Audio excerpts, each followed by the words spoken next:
Yo, what's going on, Kane fans? All of our viewers, listeners tuned in.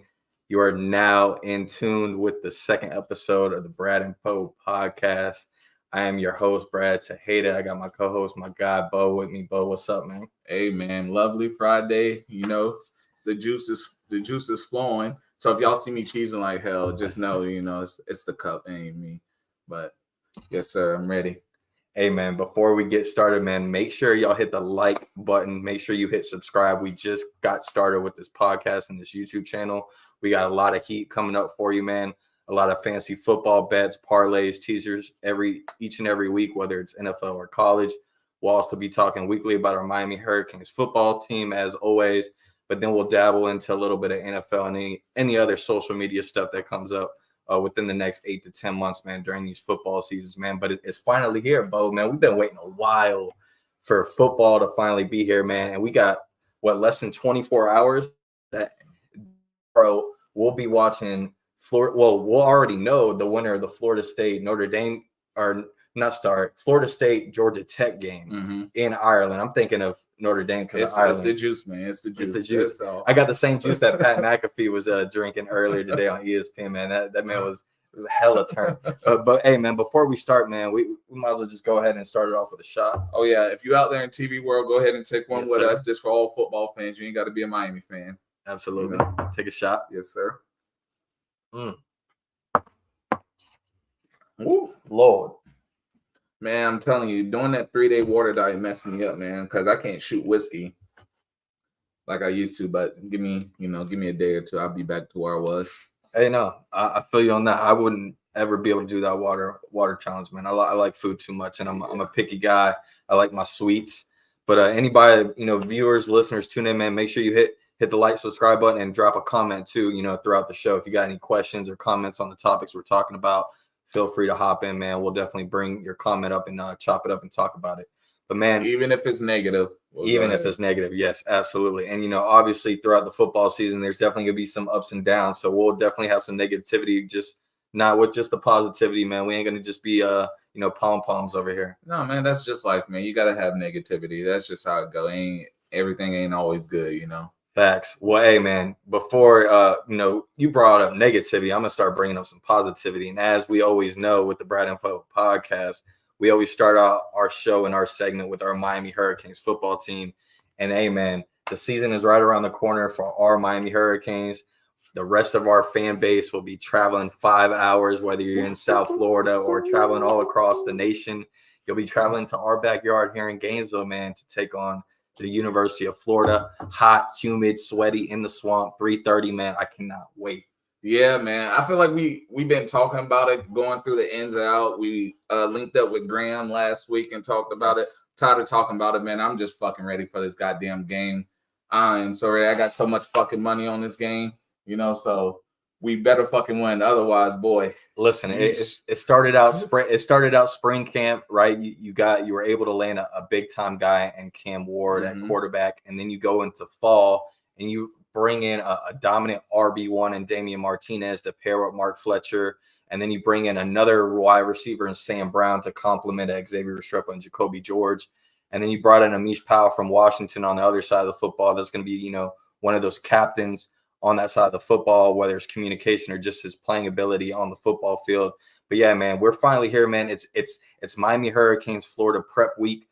Everything that they've been installing the last couple months, it's now go time, man. They get to put on the film of Florida, break it down, and figure out what type of production they could find in the film. Because honestly, man, when you look at the stat sheet, there really isn't much production from Florida, which we'll break down, next week before the game. But overall in this series, Bo, man, just to glance over it, we won't go too in depth with it, man. But this is a huge rivalry, Seminole War Canoe. Obviously, Miami leads the overall series 29-27, with Miami winning the 7 of the last 10 matchups. And the last time, unfortunately, Miami played in the swamp, we lost 26-3 against Florida in 2008, man. And Florida is riding a 33 home winning streak home openers in college football, which is the longest streak in college football right now, man. Damn, for real? Yep. Did you know that? No, I mean, I'm surprised Florida do anything Well, right. here's the other thing. It's 33 home openers, but then when you actually go back and look at the teams they played, Eastern Washington, listen, all the how many were D1, P4, P5? It was probably only 2 or 3. Context is everything. I always say context is everything. Context, everything. And we'll dive into production and context later on with that, right? But man, not only is Florida worried about the University of Miami next week, man, but I've been hearing from the grapevines that there are other SEC coaches out there that have been calling high school coaches, people that are tied in with the University of Miami. They've been calling them directly and asking them what Miami's looking like, even if they're not playing them this year. Why they doing that? Listen, because we're on the map now. People are worried. People are trying to figure out what Miami is looking like on that football field. They don't want to wait. What if I told you a head coach of an SEC program that has just been waxing Florida's ass the last couple of years, just have their number, who's your daddy? They're calling and asking about Miami right now. But I thought that logo didn't hold weight. Why they worried about little old us? Who, still living in the past? Who ain't won a ring in 20 years? Why would they be worried about us? Ain't nobody. It's funny that you mentioned that, right, Bo? Because in the past, right, us being Hurricane fans, especially up here in Gator Country, every time we go to a bar, every time we chop it up with our friends, anytime we bring up the Hurricanes, it's always a laughing stock. It's always, oh, you want to go back 20 years, you want to go back 15 years, and every year before the season starts. For you, obviously, it fades a little bit every year. But me, I'm pretty consistent. I still believe that every year we're going to do something, right? Yeah. We might not go undefeated, but whoever we bring in, whether it was Tyler Van Dyke last year, whether it was Manny Diaz as the head coach or Derek King at quarterback or Tate Martell out of the transfer portal, right? I always believed that we had a chance before the first game, right? Yes, sir. Well, guess what, Bo? This is the first time where it's not just the Miami Hurricane fan base. It's not just me and you that believe anymore. It's everyone. It's everyone in college football, especially the media, right? Just to pull up a few examples. We had the Joel Klatt show, right? One of the premier guys that cover. Love that show. One of the premier guys that cover college football, right? 12-team college football playoff, as y'all know, just started this year. He's got the University of Miami as a number 4 seed in his 12-team college playoffs. Joel Klatt. That's one guy, right? Yeah. Well, let's go down the list. We also got our boy Greg McElroy, who was a former quarterback at the University of Alabama. Familiar with the name. Yep. Another program that smacked Florida's ass, right? And Greg McElroy also is on the train of Miami not only making it to the playoffs, but also taking over the ACC and winning it this year for the first time, right? So shout out to Greg McElroy. Here's the Greg. Hey, yep. That's real. That's a real context. Right? So we got Greg. That's number 2. Then we got our guy Brett McMurphy over here at the Action Network. He's got Miami in the college playoffs. Shout out to Brett McMurphy. Another cheers to Brett McMurphy. Cheers. Number three. So we got Brett McMurphy. Boy, if we keep drinking all these people that want to ride on Miami, we might be drunk and before we get to the next segment. And here's the other thing. This is my favorite one of all of them. It's my guy Josh Pate. Shout out to my boy Josh Pate, who follows me on Twitter. Man, we chopped it up a couple times, man. He's been at practice more than 2 times in the past 6 months. And this is a guy that has literally been quoted multiple times and said, this looks like an SEC football team. From top to bottom, trenches, off the bus, what we're looking like skill position wise, how Cam Ward is looking, the guys that we have on the tackle perimeters, on the defensive end, the defensive tackles, the linebackers. You name any position, man. You talking about us? Us. Little old us? Us. They got little old Miami. They got little old Miami as the number 3 seed in Josh Pate's final playoff prediction, right? Another one. What? Shout out to DJ Khaled. Not little us. Yep. So that's Josh Pate. So shout out to Josh Pate. But then we got another one. We got Geoff Schwartz. That looked like Drake's son wrote that one. Yeah, I don't know who wrote it, but I like the handwriting because again, it's Miami at number 3. It's another guy with a blue check that obviously gets paid to cover college football. So I'm gonna go with it. I'm gonna ride with it. Okay. It's another That's another one for Miami at number 3. So let's go ahead. Cheers for that. Cheers to Drake's son. That's Adonis. That's what, 5 or 6 right there. So I mean, like I'm saying, man, Bo, it's not just us anymore. It's all of college football media. It's the press. It's everyone. It's our rivals. It's Florida fans. It's Florida State fans. It's UCF fans, wherever they are in Disneyland. But at the end of the day, man, people are starting to worry about the University of Miami. And you know, the one thing that I don't understand is when you talk to Florida fans and you kind of argue with them back and forth about this year's roster, this year's team, don't talk about last year's team, right? Talk about this year's team on paper, what we have. And it's funny because we bring up production with Florida. And when they look at our schedule, they say, hey, you don't play anybody, you're in the ACC. But even if you did, you're still going to lose to teams like Virginia Tech this year, right? Yeah. And then I asked them, I'm like, why do you think we're going to lose to Virginia Tech this year? And then they're like, oh, well, Virginia Tech is bringing back 18 of 22 starters. They're bringing back a lot of production. And then I'm like, okay, well, let me ask you this, Florida fans. Miami is bringing back hella productions on offense and defensive side of the football. And most of your core players on the defensive side of the football are underclassmen who are going to be starting for the first time ever in college football, who were role players last year with limited production, not only on the defensive line, who they don't have one defensive lineman on their team that has over 100 career tackles. Miami has 5, not including Ruben Bain, right? We have 4 guys that total over 70 sacks, where they have 4 guys that total just under 15 sacks, just to give you a production standpoint. So then I asked them, why do you not believe that Miami could beat Florida then if we're going based off production? And then they, you know what they tell me? The swamp. The swamp? The swamp. The swamp is something, but it ain't everything. All right. So, I mean, if you want to say, I don't think Florida, the fan base is just going to win a game by itself, because if that was the case, they wouldn't have lost to Georgia Southern.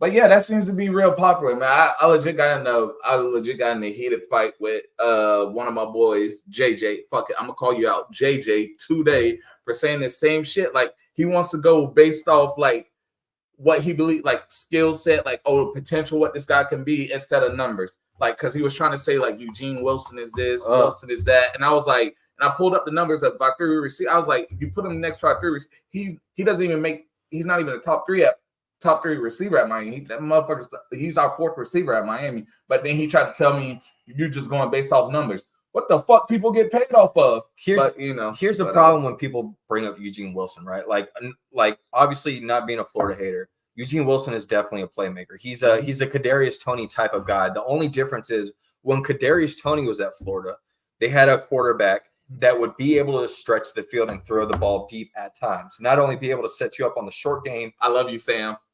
But also on the end game, right? And Kadarius Toney was also a guy that could make the top off and beat you deep. Eugene Wilson and Graham Mertz both have not been able to prove that they can go deep. Not only Eugene Wilson, who's only a screen guy and bubble reverse guy, who every possession is 7 yards or less, and then the yak is really what helps Eugene Wilson. But when you talk about Graham Mertz had only 358 passing attempts where 20 yards or more, 39 of those were 20 yards or more, right? So let me go back. 358 attempts for Graham Mertz, and only 39 of those were 20 yards or more. So that's I don't even know what you do with that. Like, you're a guy that is definitely not going deep. You're like a DJ. You're DJ Ukulele. Like, however you pronounce his last name. Like, I don't understand why people think the same way. Like Graham Mertz had an amazing year this past year. I mean, any quarterback that could throw nearly 70% and only 3 or 4 interceptions, especially in the SEC, like, kudos to him.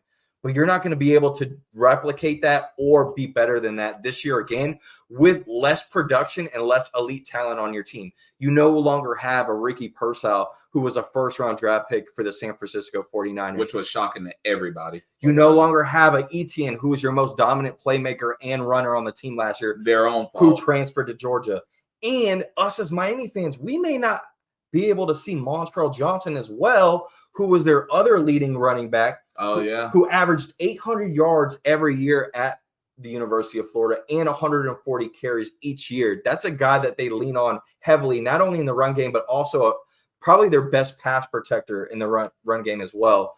So if you're out without him, you're looking at guys that have never played college football, or a guy in Traylon Webb who only has like 170 yards on like maybe 30 snaps. So I'm not worried about this Florida team at all. And then you talk about the defensive side of the ball. You know, we could go on and on about that. So we're about to let's skip to the next one. But JJ, like I said, JJ was saying that shit. He sent me a list of his players. All right, he sent me a list. Let me go. Miami. Go rattle them off. Miami. I go off the top of Florida versus Miami. He Yeah. said, "This is his text." JJ, I know you watching. Go ahead. I didn't want to call you out like this, but this shit was fucking insane. Like, this was the first time I ever got mad at JJ in my Go goddamn ahead. life. Let me hear it. So the text say non-biased. Saw Yep. this tweet, but making my own. Okay. Florida versus Miami, and he's going position for position. I already know what thing you're talking about. Okay, so he goes QB. D-line was Hold a on, push. hello. I've already seen the Wait. tweet. No, but D-line's a push. he didn't do that. He did his own. Okay, He go didn't ahead. copy that. All All right. So, but Go ahead. are you ready? Yeah. All right, so- and as you go, I'm gonna combat this shit, because I want people to know that whatever this man JJ is saying is complete horse shit, because I'm gonna combat it with actual stats, not this fluff shit that people keep talking about. I'm gonna go straight off of production. So go ahead. Rattle it off. All right. Yep. Sorry, guess we about to have on soon. Text me. Nah, man. One of come the on. best running backs in the area. Yeah, go ahead. Okay, so this is what it was. Quarterbacks, go. Oh, let me get to it. Damn, Fucking up right now. it'll be all right. Bear with us. Bo's a little new at this. It's the juice. All right, Go so ahead, man. quarterback Yep. Miami. He Uh-huh. said Miami slightly. Slightly. Mertz has the IQ. Ward has the arm. IQ. Huh. Okay. I feel like again, because he's gonna call me biased, I call him biased. I feel Mhm. like Cam is just a better quarterback all around. I mean, he is. I feel like the only time you would want Mertz is if you have a Mac Jones Alabama team around you with Devontae Smith and them. You want Mertz around you because he ain't got to do much, just get the ball there. But if you don't know who's on your team, you want Cam Ward, right? Listen, not only do we want Cam Ward, but before this season even started, only one of these quarterbacks was flirting with the NFL draft. Yeah. It wasn't Graham Mertz. It Yeah, was that's true. Cam Ward. And that was after going to Washington State and balling out there. You're talking about a guy that only played 3 years of college football and has 11,500 yards and 95 touchdowns. You know how many years Graham Mertz played college football?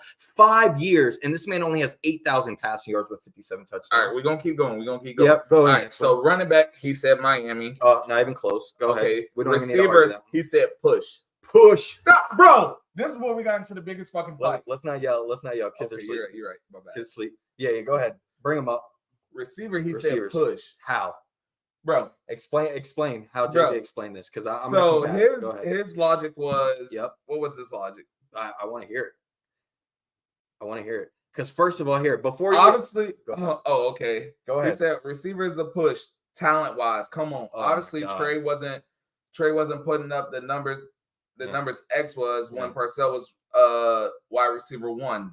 That's just a push. Yeah. Oh wait. So Hold on. Before you keep going, he tried to compare Trey Wilson to Xavier Rashad. Here's where 2 reasons where you can't do that. One, Trey Wilson actually had the better quarterback last year in Graham Mertz. Mhm. Anybody, if we would have had Graham Mertz last year, I told him that too. Woo! It would have been Woo! over. it would have been over. First of all, that's the first thing. Second of all, Because all we needed was Second the of game all- manager. you don't even have to compare our wide receiver 1 X to Trey Wilson's stats. You could compare our wide receiver 2 and Jacoby George to Trey Wilson, and guess who has better stats?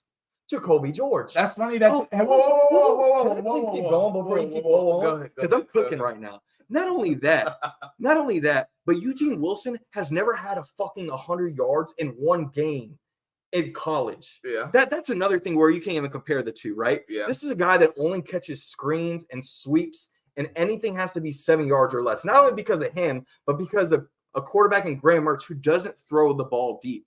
And on top of that, don't even talk about the offensive line and the weapon comparison compared to Graham Mertz last year and what Cam Ward had last year at Washington State. Because I guarantee you, all these people watching live and you as well, nobody can name one player on Washington State besides Cam Ward. Nope. Not one player, because he didn't have anybody. He didn't have no offensive line. And then you want to bring up other guys for Florida, right? Like Shamir Dike, and they bring him up. Oh, well, he had a relationship with Graham Mertz. Well, that was 2 years ago. That was 2 years ago. Not only was that not 2 years ago, but this man's never reached 700 yards in one season in his career, and he's played 4 years of college football. Well, guess what? Jacoby George, Sam Brown, and Xavier Restrepo all had over 700 yards last year. All right. So producers in my ear, we got to move on. So Yeah, I but bet. you know what's crazy? Everything you said is what I said in this text message. I sent him a screenshot of Wilson, his screen. I was like, Wilson is a good talent. I was like, on Miami, he's not. He ends up being our fourth receiver based off production. He's our fourth receiver. No. He ain't our. Let's be real. He's All not pro- our fourth. He's not our fourth receiver. He would be like second, third. No, We probably- I said based let's- off production. We would have never went and got Sam Brown if we had Trey Wilson. Again, I'm talking about who we have now and based off production. Yeah, I guess. All right. But all right, so we'll get through that. But for some reason, so I gave him, I say, okay, let's say, because he got real mad about me. He thought I was like, Should we move on from the Florida Miami Yeah, one let's till next just week? move on. Yeah, let's Because I think it's pretty evident where it's not even close. let's But move on. we'll break down Florida Miami even more than what we did with Grant, our boy Graham Hall, over at 24/7 Sports. Make sure you give him a follow. We had a great conversation with him as Shout out well. to Graham. That's my boy. All right. But- Quick shot. Yeah, quick shot. Let's go. Shout out to Old Smokey from Tennessee. That ain't real moonshine. Yeah, man. It's as real as it gets. It's as real as Florida's roster. This All my people watching in the woods know that ain't real. It's all good. Cheers. Cheers. Fucking push. JJ, you should be a damn shame of yourself. Mm-mm. All right, man. What we got next on the docket? We spent too much time there. I didn't want to do it, but JJ We did. pissed me We off did. today. And it was easy. to come back, man, because I got the stats off the top of my I head. know. We can just rattle them Just off, and move it's it. easy. Just move it. So, like we said at the beginning of the show, we finally got college football tomorrow night. Yes, sir. Tomorrow, not tomorrow night, at 12 o'clock in Ireland. My In motherland. our motherland. My With motherland. Conor McGregor. My motherland. Yeah, a And little to bit all of you Guinness. fucking hating ass motherfuckers out there, I am 15% Irish. I took the 23andMe. Oh, All right. I'm Nigerian. I'm like 83% Nigerian and 15% Irish and some Nah, Indian, Nova Scotian Doubtful. type shit. doubtful. But anyways, Why would I make this up? Florida State, Georgia Tech preview, man. This is tomorrow at 12 o'clock. We finally get college football, and we get to see Yes. one of our rivals in Florida State, first game of the year, with a new quarterback at the helm. Where I personally, I don't know about your take on DJ, but this is a guy where I don't care if he's in an Oregon State uniform or he's in a Clemson uniform. You kind of know what you get with DJ. He's a guy that may give you one touchdown, may give you two touchdowns. He's never going to flirt around the 3 touchdowns, maybe once or twice a year, but he's a guy that's going to settle around 150, 180 passing yards, maybe give you a rushing touchdown here and there. But he's a guy that just barely goes down the field and moves the sticks, right? He's very conservative, but he could also be a guy that is very turnover heavy. And when you look at his tape from Oregon State last year, his stats are very blanketed because of a great running back that he had next to him, and Damian Martinez, who is now at the University of Miami. Shout out Damian Martinez. But overall, you turn on DJ's tape, his best year was at Clemson at the beginning, and he kind of regressed every year. And when you look at this Florida State team, this is a team where they're going to rely a lot on their offensive line, in my opinion, offensive line and running game. Their wide receivers are very young, not guys that are proven, in my opinion. You're talking about a Georgia Tech team that's bringing back 18 of 22 starters. So they're bringing back a lot of proven talent, even though it's not a team that was very quality-wise last year. I think Haynes King could definitely be a problem for Florida State. You got some legs on him. Absolutely. But I think this is going to be a ground and pound football game. I think there's going to be a lot of rushing. I don't think there's going to be a lot of big plays down the field in the air, in my opinion, just between these two quarterbacks. What's your thoughts on this Florida State Georgia Tech thing? So I was trying to pull this up. So calm down. Honestly, I don't really give a shit about Florida State. I don't really give a shit about Georgia Tech. I'm more excited about college football. I'm more excited about fucking college game day. And I don't know. I know your ass been, tricking out of work the last couple weeks, but for us that go to work, the weather's been feeling like football weather the last 2 days. Early in the morning, then it get hot as fuck. But it's been feeling like football weather. So honestly, man, I'm more excited to wake up, put on college game day. You know what I'm saying? Listen to Pat McAfee, Kurt. I don't know if they still gonna have Lee old ass out there. Probably not. So, yeah, somebody's gonna be.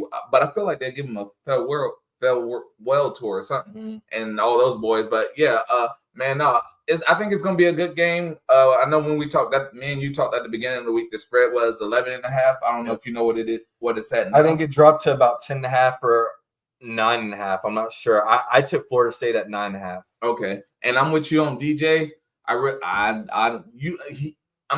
don't trust him, but also at the same time, you know what you're gonna get with him. You know what I'm saying? He like that girl you've been messing with for years, for sure, and you know she ain't going nowhere. So, you know, yeah. For all the listeners tuning in that want to make some bets, me personally, I went on FanDuel and dropped the 9.5. Or I'm sorry, no, that FanDuel. I'm sorry, on Hard Rock. So we don't get that in Florida. Yeah, I went on Hard Rock. I do got a bookie, but I went on Hard Rock and dropped the 9.5 on Florida State spread, and then I also went on Prize Picks and I flirted with some player picks. I looked at Haynes King's rushing yards. I like the over on 41.5. I think Haynes King definitely has some wheels, and he's a guy that could test the linebackers and secondary for Florida State.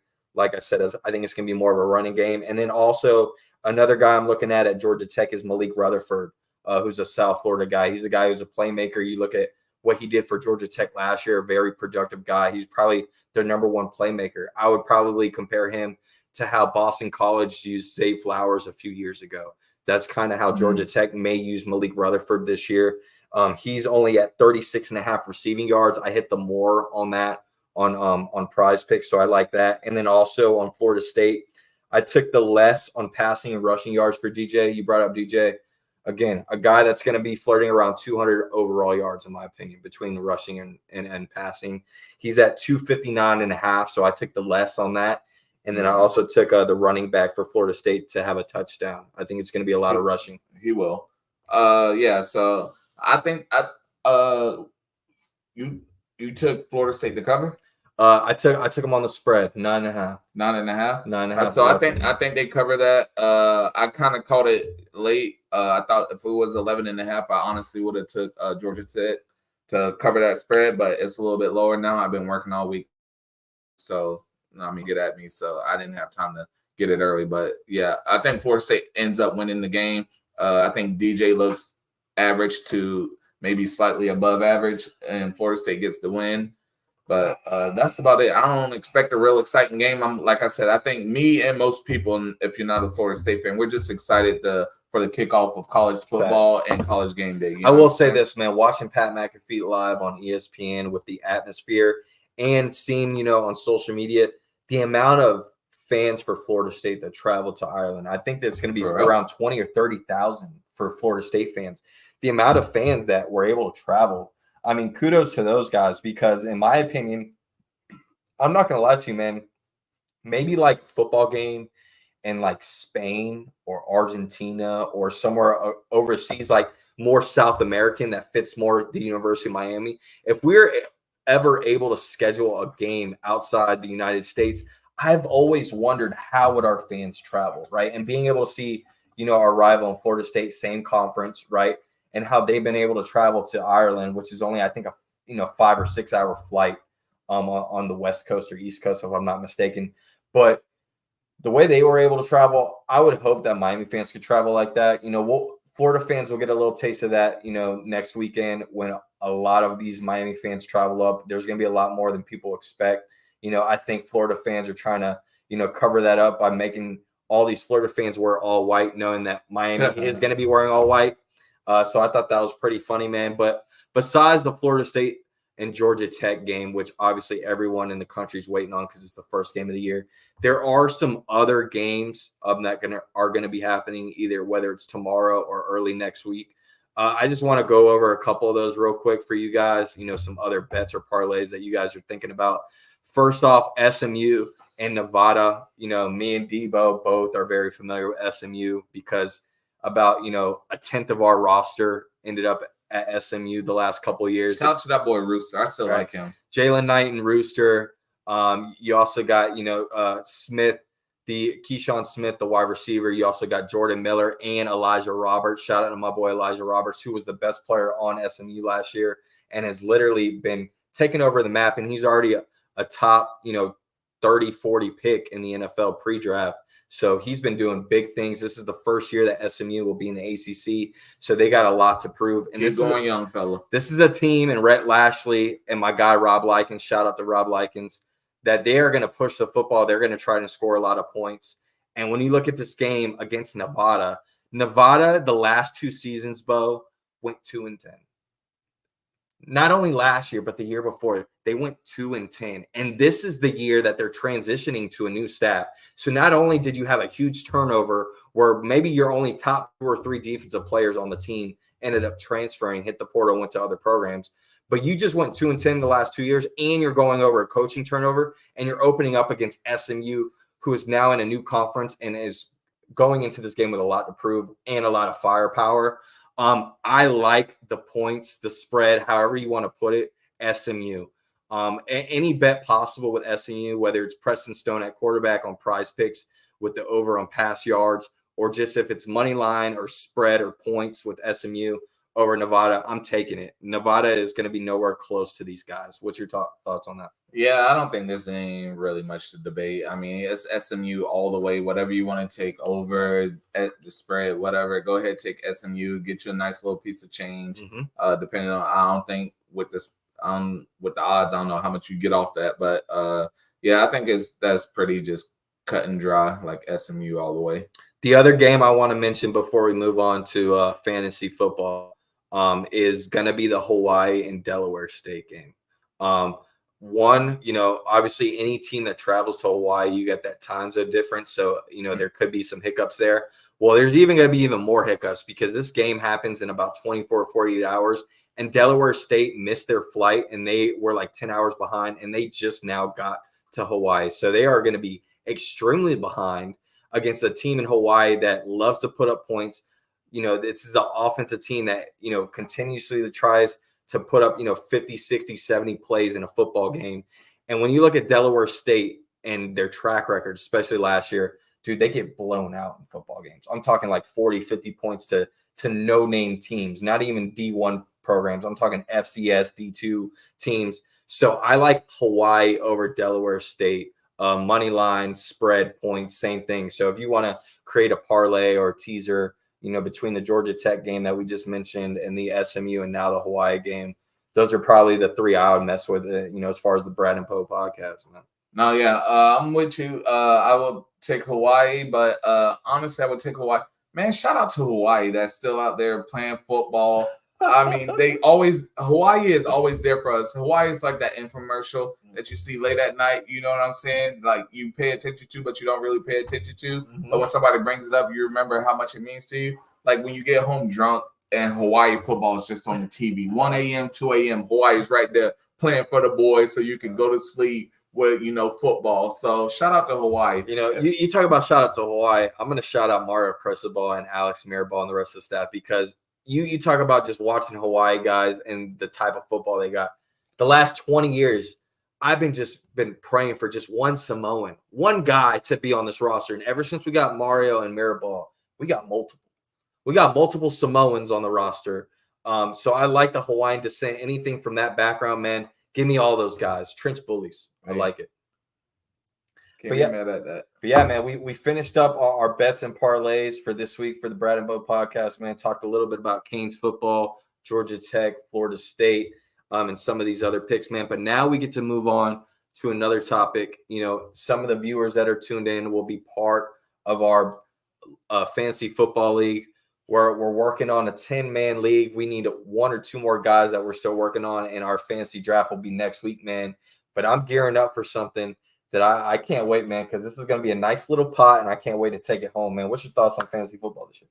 Oh, easy money. I'm the best fantasy football player there ever was, has been, or will be. I have fucking 5 championships in 7 years. I won last year. I'm going for a back-to-back in another league. And then these chumps was like, Debo, you want to play? Not realizing they're inviting fucking Bill Belichick into the fucking league. So easy money. About to get this shit. You know what I'm saying? This guy. But guess I'm going to put all this money back toward the podcast because I'm a gentleman. This guy talks so much shit and it sounds good. And all of it is straight fluff and lies. He's like John Ruiz 2.0 almost. Say who? Yeah. But anyways, let's take a shot. Cheers. Anybody that's watching that's played fantasy football with me, no, I ain't bullshitting. Mhm. I win.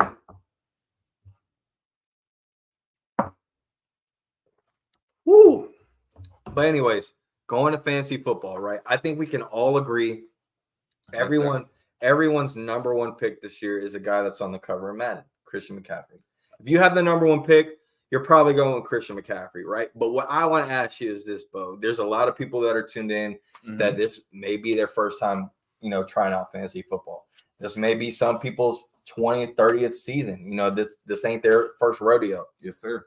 But this is one of the first intriguing years of fantasy football where that second to fifth pick, it could go either way. Running back, wide receiver, who you really want to build your roster around. So leaving Christian McCaffrey out, right? First pick has already been gone. That second to fifth pick, give me your personal 2 through 5. If you had to, list those guys, who are you going 2 through 5? All right. So, well, one, you said Christian McCaffrey is number one, probably off most boards. Yep. Me personally, I don't see it that way. Because he's injury prone. He hasn't played he's been dealing with a hamstring all season, so, and he's known to get hurt during the season. And to that fucking cherry on top, he's on the cover of Madden. And anybody that's a sports fan know what the fuck that means. That's a big ass curse. You know what I'm saying? So some people might steer away, some people might get him. He's too good to just not get, you know what I mean? You got to die with him. So let me ask you this: you talked all that shit and everything you just said, and how you're the fantasy football king and all this, and you just and you just blabbered all this bullshit. That's now let me ask you this: first pick of the draft, who are you drafting? Me? Yep. That's part of the second. That's part of the second part. So you're not drafting Christian McCaffrey. What? I'm asking you first. Are you drafting Christian McCaffrey first? If you have the first, okay. So this is why this man will never be the king. So go ahead and keep continuing. So who's your 2 through 5? I mean, I literally just won my fantasy league last year, but whatever. Definitely not. So me personally, so after the basic people take Christian McCaffrey, the winners like Big Bo, I'm taking people like CeeDee Lamb, who led the league in receptions last year, who I had on my championship team. The Cowboys have no weapons outside of CeeDee. They don't have a fucking running back. They got a decent tight end in Ferguson, but they have no receivers. CeeDee is the guy. He's going to get all the receptions. This is for PPR leagues, by the way. If you play in a PPR league, which is what we do, apparently the guys up north don't do that. So me personally, I would take CeeDee Lamb because, just based off receptions, that's easy, 6 to 7 points a game, but whatever. All right. So most people that follow fantasy football and know what they're doing, going into fantasy football, especially off-season, going into camps, any big-time player that is flirting with contracts and has not had their contract signed yet, that is an automatic red flag. So you're looking at it a little bit sideways. So, for example, CeeDee Lamb, Brandon Ayuk, Jamar Chase. Those are 3 guys that have a very small red flag next to them. So you got to be cautious. Hold on. You got to be cautious when you go with these guys. First and second of all, Christian McCaffrey is easily your number one pick because he's been the most consistent fantasy football pick every single year the last 3 to 4 years. No questions asked, regardless if he's hurt or not hurt, which most people in the NFL get hurt.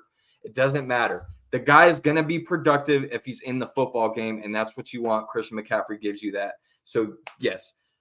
The other end of that, CeeDee Lamb, yes, my Dallas Cowboys number one wide receiver who still hasn't got his contract worked out. Who's to say if it does or doesn't work out? I personally think it's going to work out, and CeeDee Lamb will have a great year. Yes, but there is an argument for another wide receiver to get drafted over CeeDee Lamb. I ain't heard of him. Oh, you should have heard of him because anybody that plays fantasy football has heard of him. Tyreek fucking Hill. Because Tyreek Hill, I thought you said for Dallas. Because Tyreek Hill just got paid this past season, and on top of that, he was named the number one player in NFL this past year, and he is coming this year with something to prove. He's got a chip on his shoulder. He just had another baby with baby mama number 12. He's got a lot more. He's got a lot more child support to pay, and he's on a Miami Dolphins team where I think their defense is going to suffer a lot this year, and they're going to have to put up a lot of points to get into ball games. And Tyreek Hill is going to have to be that guy on another level of what he was already, to where Tyreek Hill over CeeDee Lamb wouldn't be a crazy pick. So 2 through 5. CeeDee Lamb, yes. Tyreek Hill, yes. But then that's where you got to go running backs. Breece Hall, Bijan Robertson. That's your 2 through 5, in my opinion. Teacher, Go ahead. can I go? So I really don't agree with much you said. For some reason, you tried to make it sound like I was being crazy when I wasn't. But I agree with that. No, CeeDee Lamb, you can't go wrong with Tyreek Hill. But the difference between CeeDee and Tyreek is Jalen Waddle is gonna get touches. That offense that God damn it, McDaniel runs. Yep. Everybody touches the ball, so Tyreek isn't just touching. The Cowboys have to rely on CeeDee. They have to realize outside of CeeDee, nobody else is getting the ball. Tyreek can touch the ball. Waddle can touch the ball. Mostert can touch the ball. Achane can touch the ball. They got plenty of players, plenty of weapons. A lot of people can touch the ball. And speaking of, we even got the goddamn preseason game on right here in the living room. So, but I wouldn't be mad at somebody picking Tyreek either. But I would just go CeeDee Lamb. But I'm also a champion, Brad. Where did you finish last year? If you don't, I didn't go last year. I didn't do it last year. Guess who did? Yeah. This guy does. Guess who did? This guy does fantasy football leagues with guys that are mentally challenged half the time. You mean your friends? No. Oh, okay. But anyways, on a side note, so we had answered our first question with 2 through 5 range. My other question is, what round would you personally choose a quarterback in this year's fantasy football draft? Oh yeah, that's tough. Because that's an intriguing one. Because I'm gonna be honest with you. Running back is going to be a hot commodity in this year's draft. Mm-hmm. Wide receiver is extremely deep, and so is tight end this year. So my philosophy is, as a 5-time champion, my philosophy is this guy is straight bullshit. Bro, I'm not. I don't lie about stuff. You should be wearing a Bull jersey, not a Colts jersey. Well, bullshit. So my philosophy is always take. Me personally, I always take a quarterback as late as I possibly can. Unless you see the next quarterback off the board is going to be Kirk Cousins. This guy's from Newberry, so you got to be very specific and you got to break down shit. So let me break it down so he can answer the question properly. What? Let me break it down properly so he can answer the question. If you are in a 10-man PPR fantasy football league, what round are you drafting a quarterback? Well, first of all, you ain't have to do all that bullshit. No, because you skated around it. You skated around the question. Way too much. You skated around the question. Go ahead. Newberry reproduced D1 athletes. Yeah. We got one going to Miami. Go ahead. But shout out to Micah Newton, by the way, who was on the podcast. Yes, sir. Shout out to that boy. What round? Me personally, as the 5-time champion, I'll probably take a quarterback in the 7th round. Okay. But that's just me because I draft well. Like last year, I drafted Trevor Lawrence in the 7th, 8th round. But who I picked up for my bench and ended up winning me? CJ Stroud, because I know this shit. Yeah, I know it. Yeah, we'll see. You know what I'm saying? I can't wait, man. But I agree. Easy money. Well, one thing I do agree with you on is 7th round. I think after the 6th round is probably where you say 7 too? Yeah, 7th. Okay, look, you might know a little something. I'm right with you on that. Next question on fantasy. I actually did 4 years ago when we were in the same league, and it was a 4-man league. No, it was not a 4-man league. I destroyed you too. It was a 4-man league on Yahoo. Under the radar. No, I've never played Yahoo. It was always ESPN. The same one that we play in every year, and you forget your password every season. So, anyways, number 3 question. You know I'm right. I always forget my password. You're right. Yeah. Okay. Number 3, fantasy football question. Under the radar guys. Give me 2 or 3 guys that you believe are under the radar guys that most people aren't drafting this year. Okay, aren't drafting. Yeah. Okay. All right. So that eliminates a couple. So you know who I think might be a guy? Who? What? Blake Corum from Michigan, the running back. Oh, I like it. He's with the Rams. He's with the Rams. Yeah, I'm sorry. I said Chargers. Yeah, I'm sorry. I know. He's with the Rams. I gotta fix you on that because you're not about that fancy. In my juice. He's not on the fancy tip yet. In my juice. But I agree with you. Blake Corum. I know the Rams. They already have a running back, Williams, who I had last year on my championship team. Okay. You know what I mean? But he also gets hurt. So I think if he were to get hurt or if they were to split, I think Blake could do his thing, make his stamp, and get in there. Yep. Another person, I don't feel good about saying this, but I've been hearing good shit about is Van Jefferson. former Florida player in Pittsburgh. They've been saying he's been looking like a dog, you know, this offseason for Pittsburgh. So they've been saying him. Me personally, I probably wouldn't draft him because I don't trust the quarterback situation regardless. Okay. And then you know what? Troy Franklin. Okay. You know Troy Franklin from Oregon. Yeah. He's in Denver. Last chance you. Yeah, he's in Denver with his quarterback. No, he ain't last chance. That's from Oregon. Yeah. Mario was trying to get him at Miami. You're talking about the other guy that was committed to Florida State. But yes, Troy Franklin. He'll be all right. He's in Denver with his quarterback Bo Nix. I think that Bo Nix was named the starter that I think we all saw the other day, and I think maybe they still got that connection. I think that could be something in the Sean Payton offense, who he can get the ball to his fucking receivers, even if they're underrated. Because Sean Payton has never had like a number one guy. I mean, you go from Marcus Colston to Brandon Cooks and shit like that. Like he's never had a number one guy, but he always makes anybody work. So all you have to do is at least be average, and he can get you the ball. The only thing I agreed on that whole spiel was Blake Corum, by the way. Really? Yep. Okay. Other than that, I don't agree with I don't agree with any wide receiver. I would not touch a wide receiver on Pittsburgh Steelers only because they're one of the only few teams in the NFL that are battling between two quarterbacks, and it's probably going to be a battle throughout the football season between Fields and Russell Wilson, both inconsistent quarterbacks, and you also got George Pickens there. And it's also a football team that is going to be a heavy run this year. So if you are a running back for the Pittsburgh Steelers, if you're a running back for the Pittsburgh Steelers, you're going to like them in fantasy football this year. Yes, very sure. The offensive line is terrible, but okay. No, it's heavy. Terrible. It's a heavy run scheme. It's terrible when they just all say start. It's a heavy. Some of us do our homework. It's a heavy run terrible. scheme. No, they're terrible. No, they're not. Yep. But anyways, on top of Blake Corum, the other guy I would agree with, well, not agree with because you didn't bring him up, is another rookie. And Florida fans, you know this guy very well, out of Kentucky, Ray Davis, running back, drafted to the Bills. Okay. Because I know what the fuck I'm talking about. No. So anyways, Ray Davis on the Buffalo Bills, that is going to be probably the top offense in the NFL this year because Josh Allen is about to put up fucking numbers. That offense is about to be crazy this year. Watch what I'm telling you. Josh Allen will be a top 2, top 3 quarterback in fantasy football, just like he was the past 3 years. Has been a top 3 quarterback every single year in fantasy football. Yeah, he's been that because of his rushing touchdowns. Not just that. Yeah, not just that because of his rushing touchdowns. Not just that. The guy. Not just. But that. why are they going to all of a sudden be a top offense? Because they struggled through the first half of the season. The Bills literally didn't get better till they said, "Josh, stop." I can't wait. Can I finish talking? I'll let you finish. Yeah, can I finish talking? Yeah. Anybody that watches football, the Bills did not get better until they said, "Josh, we're not going to let you throw the ball 30 times. We're going to run the ball." That's when they got better. They didn't get better with Josh Allen throwing the ball. Look how stupid this guy's about, son. Y'all ready for this? Give me your top 3 fantasy football quarterbacks this year. My top 3? Yep. Don't worry. Well, why do you need your notes? Just go. 1, 2, 3.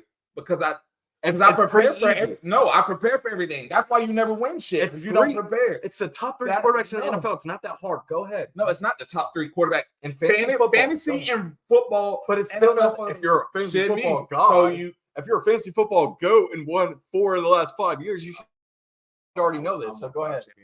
Who's your top 3? I'm gonna go to my notes over here. You got your sticky notes? Go ahead. As in pink or yellow? So I'm top gonna go 3. Number 1, number 2, number 3. Go. I'm not going any order. Oh my god. See, he can't even stand on business, guys. Can't even stand on business. I'm not in any order, but go ahead. Come on. I'm 6'2", 235 with shoulders like business. Doesn't matter. And you're wearing a shitty ass NFL team. So Aren't go you ahead. a Dallas fan? We're better than the Colts. Are you? Yeah, we are. We got more championships too. Keep going. All right. So my top 3 fantasy quarterbacks. And watch how Josh Allen's in this, by the way. Oh, he is. He is. Josh Allen. I want you to rank them because this is some straight scapegoat shit. How you're not ranking them. So go ahead. You ain't say I had to rank you. Because Josh Allen is either 1 or 2 this year, and it's either Jalen Hurts or him. Yes. Well, yes. I will go. Yes, I'm right. I already know I am. Bro, Jalen Hurts and Josh Allen are 1 and 2. You gonna let me talk? Well, I've given you like 3 minutes and you haven't said anything. I'm gonna go. You're right. I'm gonna go. I'm gonna go Josh Allen. I'm gonna go CJ Stroud, and I'll go Jalen Hurts. Oh, look at that! I answered 80% of his fucking question for him 3 minutes earlier. Good job. That wasn't my point. Your point said their offense is gonna be explosive because of that. Yeah. It's not. So I'm gonna ask you another question because this is interesting. CJ Stroud, you got him top 3 quarterback. Mm-hmm. Who is the leading receiver for that for the Texans? Because they got 3 good wide receivers on the team. So who you got leading? Who do I think? Fantasy football numbers. If you got all 3 Texans wide receivers on the board, Okay. who are you going first? So me personally, give me 1, 2, and 3 in the order. Okay, so me personally, as a 5-time fantasy football champion, 5-time. We're gonna. Oh, he's gonna. Can I finish? Damn, you keep interrupting me. I'm letting you talk. You don't know shit. Jesus Christ. Go ahead. So me personally, as a 5-time champ, I'm not touching any of the Texans receivers. Oh my god! But if I had to, because God. Brad's letting this juice get the best of him. Because Brad's letting this. He's not touching any Texans wide receivers. Can I finish? Fucking drunk. Can I finish? Drunk. Can I finish? TJ? Nico Collins is a top 10 wide receiver Can I finish? on the board all day. Can I finish? Go ahead. Can I finish? Yeah, go ahead. Okay. So if I had to touch one, I would probably go R. Kelly.